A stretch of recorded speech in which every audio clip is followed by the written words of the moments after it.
Hello everyone, I'm your friend Shadab Imam and today we are going to start a brand new topic, that is theory of games. In this lecture, we are going to see what is game theory and what are the important terminologies in game theory. So please watch this video till the end, and if you are new to the channel, please subscribe the channel and don't forget to hit the bell icon. So first of all, let us understand what is game theory.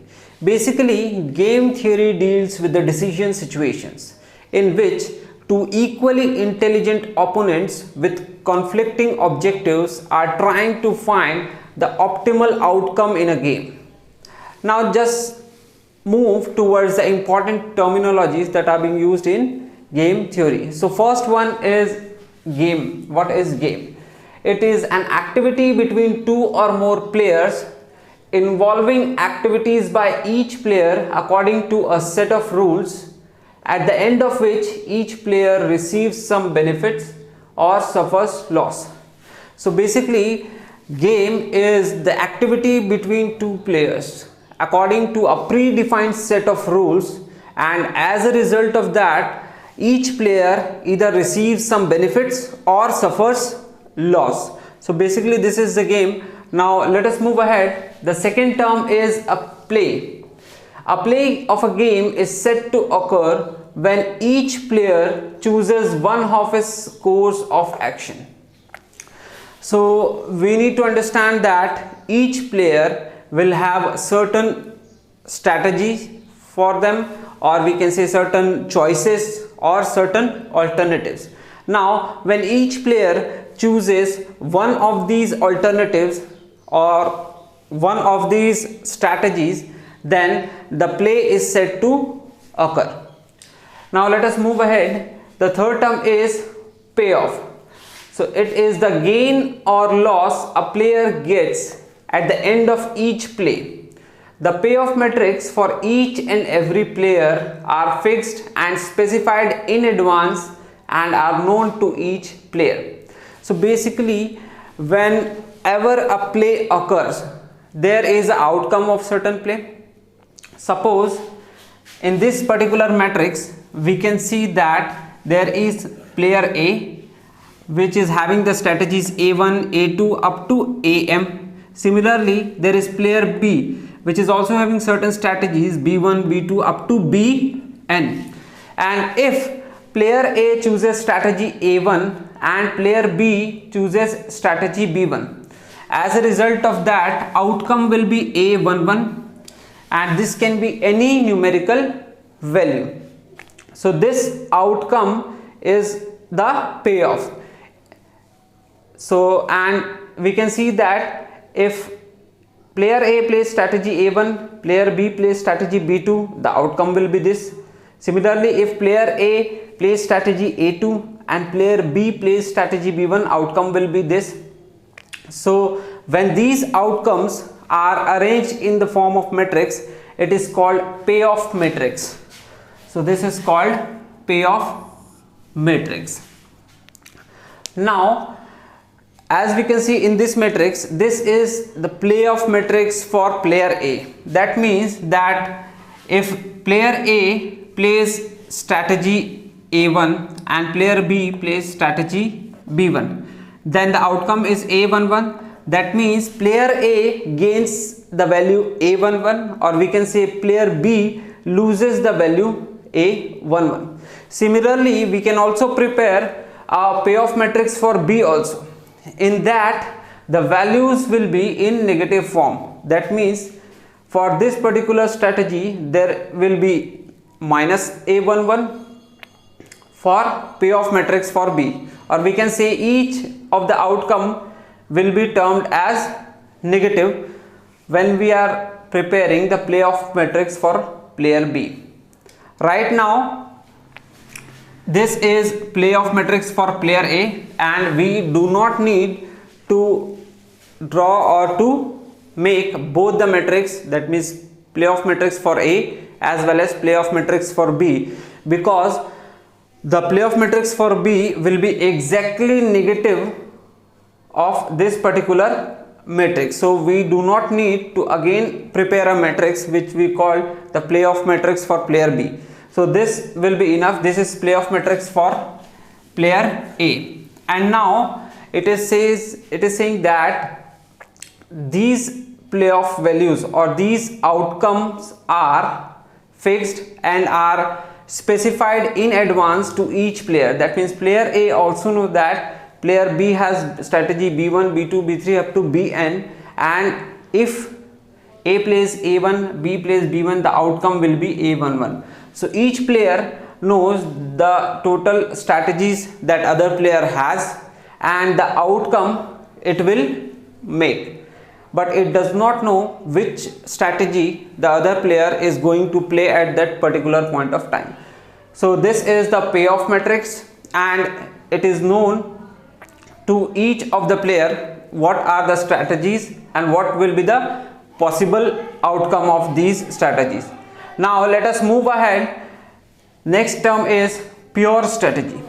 So if a player decides to play a particular strategy throughout the game, it is pure strategy. This says that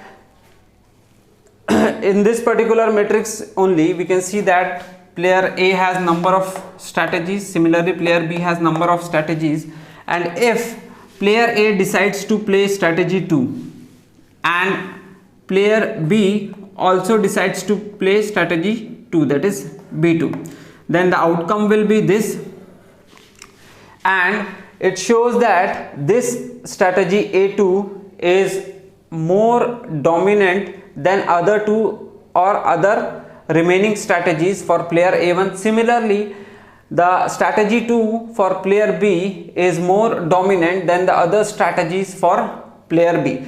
So it is player A which will play strategy A2 100% of time.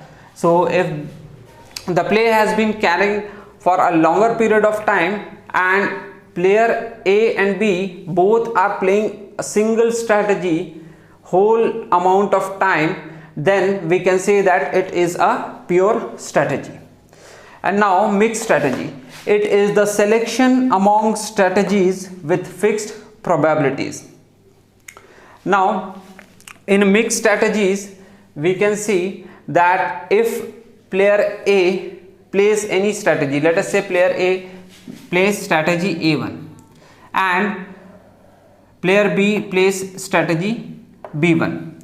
So after certain amount of plays, player B will realize that A is constantly playing strategy A1, which is causing B a loss of A11. So B will try to switch the strategy where B will have the minimum loss. So B can shift, and similarly once B will shift the strategy from B1 to B2 or any other strategy, then A will also realize that A needed to shift the strategy in order to find the maximum gain. So that sort of situation is called the mixed strategy, where each player will play a certain strategy for a specified proportion of time. So this is mixed strategy. Now let us see the next topic is saddle point. Now before understanding the saddle point, we need to understand the minimax or maximin principle. Now theory of games is based on minimax or maximin principle, which implies that each competitor will act so as to minimize the maximum loss or to maximize the minimum gain. So what I am trying to say here is, let us consider this simple matrix. This is payoff matrix for A, and if player A plays strategy 1 and player B plays strategy 3, then A will gain 4 and B will lose 4. Similarly, if player A plays strategy 1 and player B plays strategy 4, then player A gains 6 and player B loses 6. So this is the payoff matrix for player A. Now the players, both the players know that the other player is equally intelligent and it will not allow to take the maximum advantage. So when player A plays the strategy 1, then player B can play strategy 3 or 4. But player A, knowing that player B is equally intelligent player, he knows that player B will not allow to take him the maximum advantage. That means player A will try to maximize this minimum available gain. So first of all, for each strategy we will see the minimum available gain. For strategy 1 it is 4, for strategy 2 it is 3, or we can say that we will select the row minimum,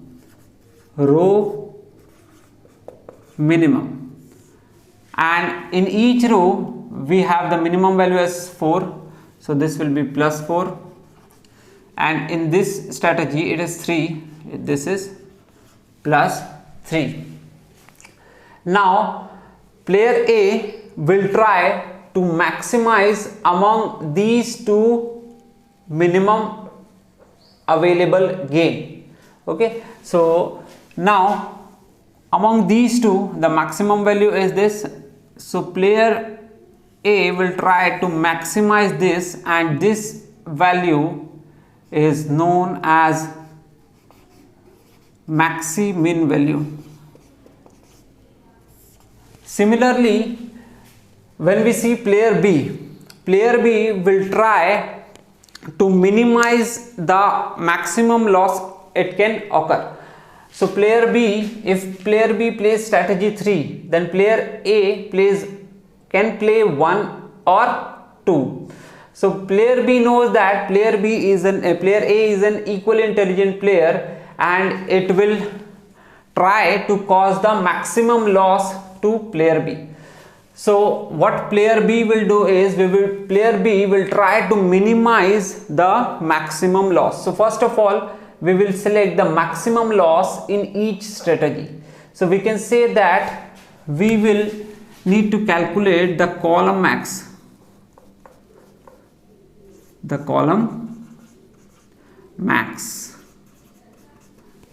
is the maximum value in column. So for strategy 3 this is plus 4, for strategy 4 this is plus 6. Now these are the maximum loss that B can occur, and now what B will do is B will try to minimize these loss. So B will select the minimum value among these two, and this minimum value is known as minimax value. So these are the two terms we need to understand: maximin value and minimax value. Now we can easily calculate maximin and minimax value. For maximin value, first of all we need to calculate the row minimum, that is minimum value in a row, and after that we will select the maximum among these values. Similarly, minimax value can be calculated by taking the maximum in a column. So we will select the maximum value in each column, and among these maximum values we will select the minimum value, which is called minimax value. Or we can understand this by saying that player A will try to maximize the minimum amount of gain that B will allow it to take. So A will try, for strategy 1 the minimum amount that B will allow him to take is 4, and for strategy 2 the minimum amount that the B will allow him to take is 3. So among these two values it will try to maximize, so we will select the maximum value among these two. Similarly, what player B will do, player B will try to minimize the maximum loss. So first of all B will identify that in these two strategies what is the minimum loss, what is the maximum loss. So the maximum loss here is 4, and in this strategy it is 6. So among these two it will try to minimize the maximum loss. So this is minimax value. Now let us move on to the saddle point. Saddle point is when the above two values, that is the maximum value and the minimax value, are equal, minimax equal to maximum, the corresponding pure strategy are called optimal strategies, and the game is said to have a saddle point. A game may have more than one saddle point. So what it is saying, that saddle point occurs when the value of maximum is equal to the value of minimax. So we can see that in this example also, that the value of maximum is +4, the value of minimax is +4, and these two values are equal. So the intersection point of these two is this value +4, and this is the value and this is the saddle point, and the value of game we are going to see it later. So this is the saddle point, and a game may have more than one saddle point. So if there may be a condition where we have two values of minimax or two values of maximum, so that we have two, or we can say we have more than one saddle point. Now let us move on to the value of game. The game value is the average winning per play over a long number of plays. The value of game is given by the saddle point and is equal to the minimax and maximum value. So what value of game suggests that for let us say for this example, the value of game will make sure that player A will get at least this amount of profit, and for player B it will make sure that the loss is not more than this. So it is the average winning per play when the play is carried on for a very long period of time. Now, as the intersection of this row and column, this value is called the value of game. So the value of game for this particular problem or this particular example is +4. So this is the value of game. Now let us move ahead. Two-person zero-sum game. A game with only two players is called two-person zero-sum game if the losses of one player is equal to the gain of the other, so that the sum of their net gains is 0. So we can easily say from here that two-person involves only two players, and zero-sum game means that there is no third party involved. The amount lost by one player is exactly the amount earned by one player. We can see this in this example also, that if player A is playing strategy 100% of time and player B plays strategy 300% of time, because this has a saddle point and it is a pure strategy. Now what happens is that the value 4 is gained by A, and exactly the same value 4 is lost by player B, so that there is so that when we sum it up, the net gain will be 0. So it is clear. Now let us move ahead. Next is, what is a fair game? A game is said to be fair when the minimax value is equal to maximum value is equal to 0. So when both these values are equal and is equal to 0, then we can say that the game is a fair game. So let us see, for this particular example, the minimax value is +4, the maximum value is +4. So both the values are equal, but they are not equal to 0. So we can say that this game is not fair. This game is not fair. Now let us move ahead. strictly determinable game. So for what game we can say that it is a strictly determinable game? For this, the minimax value has to be equal to maximum value, but it should not be equal to 0. So let us see here in this problem if it is a strictly determinable game or not. So we can see that minimax value is +4, maximum value is +4, both are equal but not equal to 0. So it is satisfying this condition. So we can say that this particular game is strictly determinable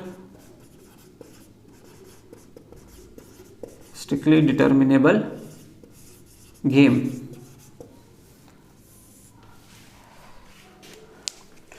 So hope you like this lecture. In the coming lectures we are going to solve the problem related to pure strategies and mixed strategies. So if you like the lecture, please share the lecture. Have a nice day. Thank you.